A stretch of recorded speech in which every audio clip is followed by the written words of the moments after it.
Baik, bismillahirrahmanirrahim. Assalamualaikum warahmatullahi wabarakatuh.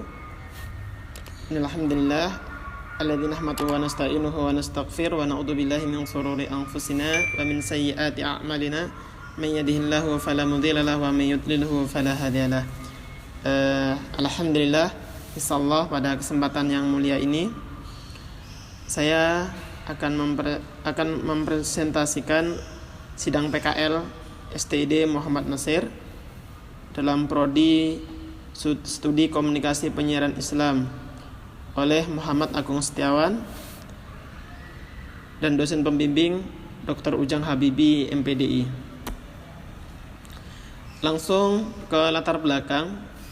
Allah menciptakan manusia dengan penciptaan yang sempurna, yaitu dengan tujuan agar manusia mengabdikan dirinya kepada Allah Subhanahu wa taala untuk beribadah. Di sisi lain, Allah juga mengirim rasul-rasul kepada kaumnya. Dan alhamdulillah kita sebagai kaum muslimin diberi nabi, yaitu Nabi Muhammad sallallahu alaihi wasallam. Setelah peninggalnya, maka tugas dai adalah tugas para rasul, meneruskan estafeta dakwah Rasulullah sallallahu alaihi wasallam. Kita bisa mengambil contoh Bapak Muhammad Nasir, yaitu tokoh pergerakan Islam pra atau pasca kemerdekaan, mengabdikan seluruh hidupnya untuk berdakwah.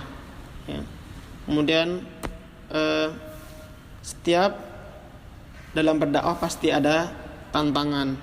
Nah, kali ini kita akan membahas masalah tantangan dan dalam dakwah. Yang pertama yaitu kendala dalam diri atau masalah internal. Nah, di sini penulis mengalami kendala selama berdakwah, yaitu tidak bisa berdakwah sendirian, Perlu adanya partner dalam berdakwah sehingga terciptanya suatu organisasi kecil sehingga dakwah dapat berjalan dengan baik. Kita ambil contoh, misalkan tatkala mengadakan acara-acara, kita tidak mungkin bisa mengadakan sendiri, maka perlunya kerjasama antar dai ataupun antar organisasi. Kemudian penulis di sini mempunyai kendala, yaitu dalam hal komunikasi, dengan mad'u. Kadang objek dakwah terjadi miskomunikasi sehingga itu menjadi permasalahan bagi penulis.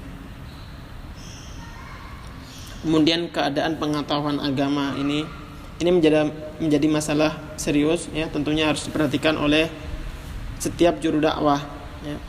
Banyak orang-orang yang berlomba mencari pekerjaan dari pagi hingga malam, waktunya habis untuk mencari dunia, untuk bekerja. Nah, penulis mengambil contoh di perumahan tempat penulis mengabdi atau KPM, yaitu di perumahan Emerald Spring Masjid Al-Huda, di mana di dalam perumahan tersebut banyak orang-orang yang berangkat pagi kemudian pulang malam, sehingga dirinya tersibukkan oleh hal-hal dunia. Kemudian keadaan lingkungan. Nah, di sini penulis mengambil keadaan lingkungan di perkotaan.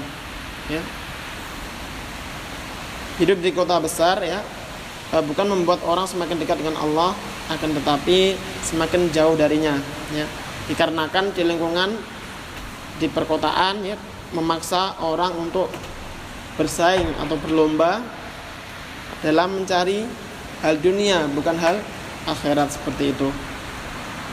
Sehingga tatkala diajak untuk kajian dan taklim dan lain sebagainya, mereka lebih memilih untuk menyelesaikan pekerjaannya, karena dia dari desa, dari perantau, niatnya ke kota hanya mencari pekerjaan dan nanti hasilnya dibawa pulang seperti itu.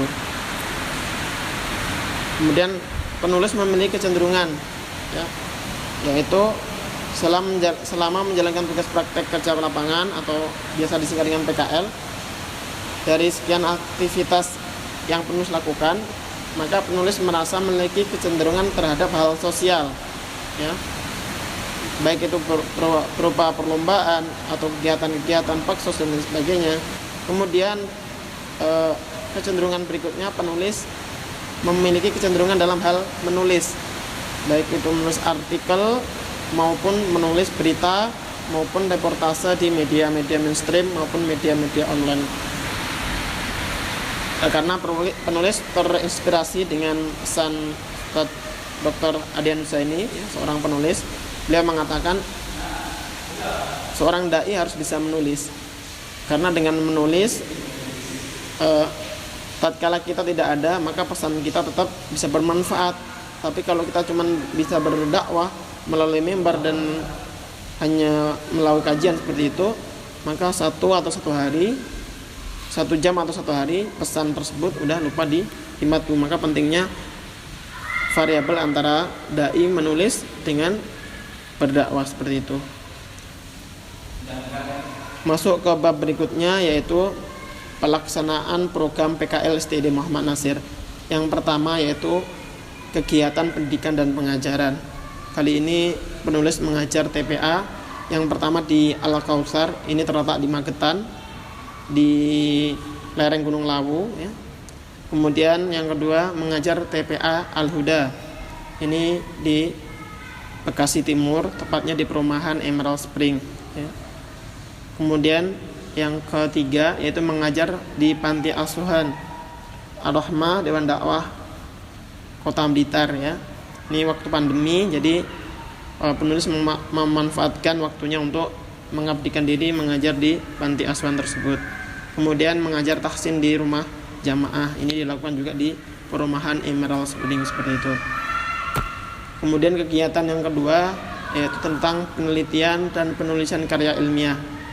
Yang pertama, penulis melakukan pelatihan jurnalis dan media dan reporter di Matsumi TV, ya.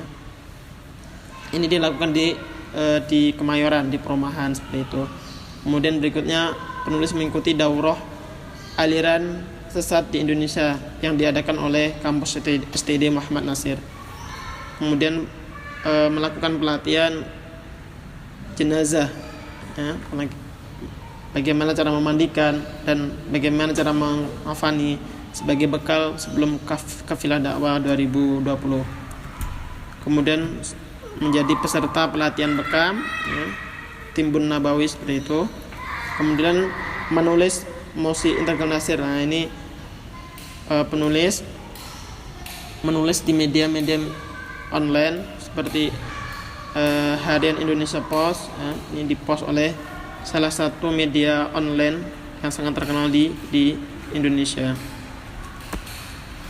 Kemudian mengikuti live talk show bersama Dr. Masinis Tanggang dengan tema kebangkitan ideologi Islam di Indonesia. Nah, kali itu penulis menjadi pelatihan bersama beliau.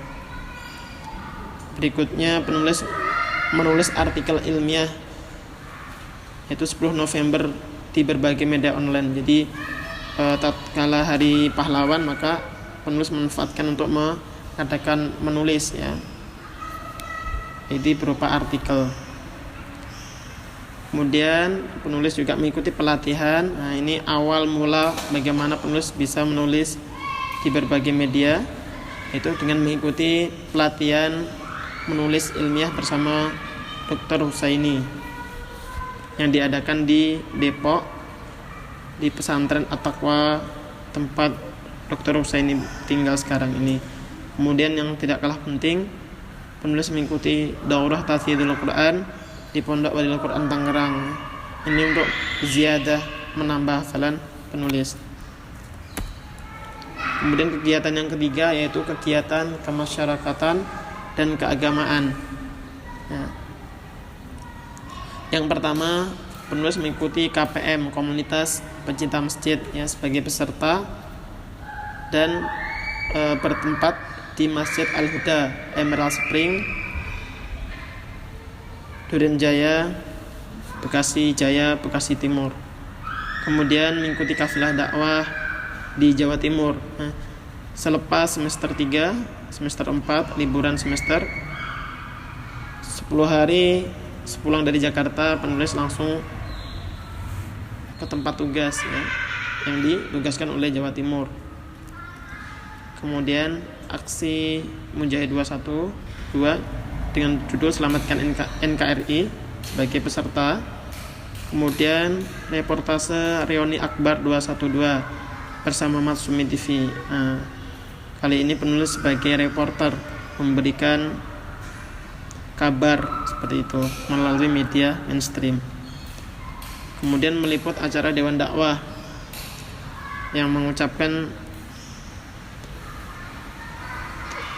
selamat atas diterimanya gelar profesor oleh Ustadz Abdul Somad LCMA yang diadakan di kantor pusat Dewan Dakwah Islamiyah Jakarta Pusat.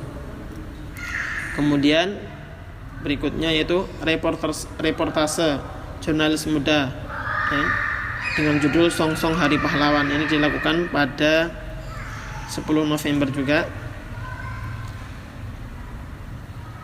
Kali ini penulis mengambil judul dengan mengangkat Muhammad Nasir sebagai Bapak NKRI. Kemudian menjadi imam rawatib di Masjid Al-Huda Emerald Spring, tempat penulis magang. Kemudian mengadakan kultum Ramadan. Nah, ini diadakan waktu kafilah dakwah di Magetan. Kemudian sholat Idul Adha 1441 Hijriah di Masjid Ar-Rahman sebagai khatib. Kemudian panitia Idul Adha di Masjid Ar-Rahman sebagai panitia. Dan yang terakhir yaitu pendistribusian Al-Quran yang diadakan oleh Lasnas Jawa Timur di berbagai pelosok di seluruh Jawa Timur. Yang keempat yaitu kegiatan keorganisasian dan penunjang. Penulis menjadi anggota Divisi Koninfo periode 2020-2021 di Badan Eksekutif Mahasiswa yang letaknya di kampus B Muhammad Nasir. Kemudian mengikuti bela diri Pancabela. Ini dilakukan waktu semester 3 karena penulis pindahan sampai semester 4. Kemudian yang terakhir sertifikasi 4 juz yang diadakan oleh PESMA kampus STD Muhammad Nasir. Ini pada waktu penulis semester 3. Nah, berikutnya kolom opini. Nah, kali ini penulis mengambil dari kegiatan keagamaan yaitu optimalisasi masjid sebagai sentral dinamika umat. Nah, dalam kolom opini ini penulis akan memilih salah satu yaitu kegiatan KPM selama Kafda KPM dan Kafda. Berbicara mengenai optimalisasi masjid sebagai sentral dinamika umat, kita melihat fenomena masjid saat ini sangat memprihatinkan. Manusia berlomba-lomba membangun masjid dengan begitu mewah dan megahnya. Namun setelah masjid itu berdiri, akan tapi terasa mati karena sedikit orang yang memakmurkan masjid-masjid tersebut.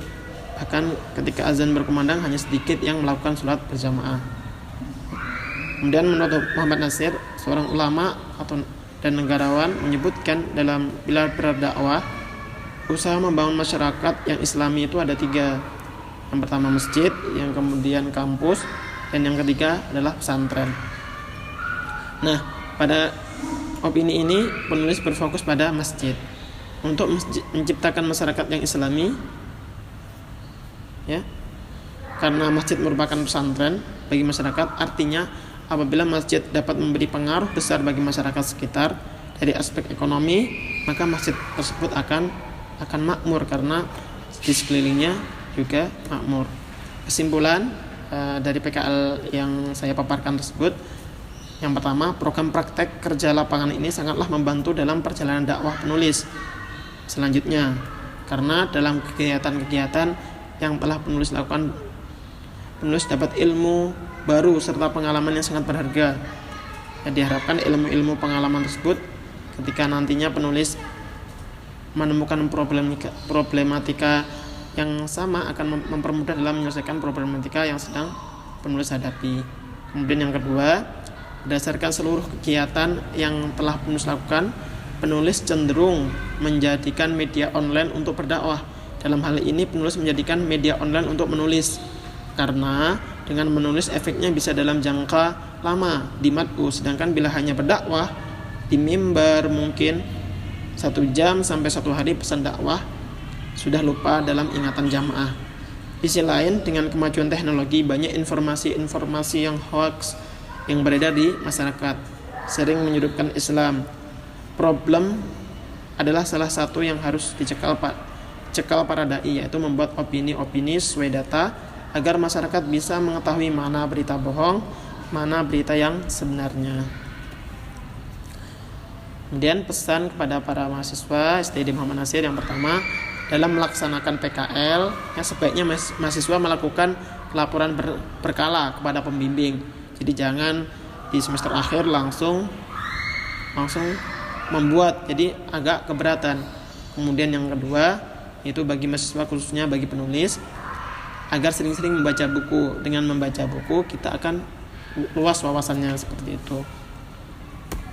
Kemudian saran kepada STID Muhammad Nasir, sebelumnya saya ucapkan jazakallahu khairan, terima kasih banyak kepada para dosen, para akademika yang telah membimbing penulis hingga menyelesaikan PKL ini. Yang pertama, pesan buat STID Muhammad Nasir kepada pihak kampus untuk memberikan pengawasan kepada mahasiswa yang KPM atau magang di masjid agar program KPM dapat berjalan dengan baik. Misalnya sering mengadakan daurah-daurah sebulan sekali terhadap mahasiswa KPM. Kemudian yang kedua, kepada para dosen STID Muhammad Nasir agar menjalin komunikasi atau hubungan yang baik dengan mahasiswa, karena kampus STID Muhammad Nasir beda dengan kampus pada umumnya. Kampus dakwah ini memiliki kekhasan yang penulis rasakan, yaitu hubungan kedekatan jiwa antara mahasiswa dengan dosen, sehingga tidak sedikit yang kemudian sukses menjadi dai di tengah masyarakat dan memecahkan masalah umat. Mungkin itu saja yang dapat saya sampaikan. Semoga bermanfaat bagi penulis dan umumnya kepada teman-teman sekalian. Sekian, syukran ala ihtimamikum. Wassalamualaikum warahmatullahi wabarakatuh.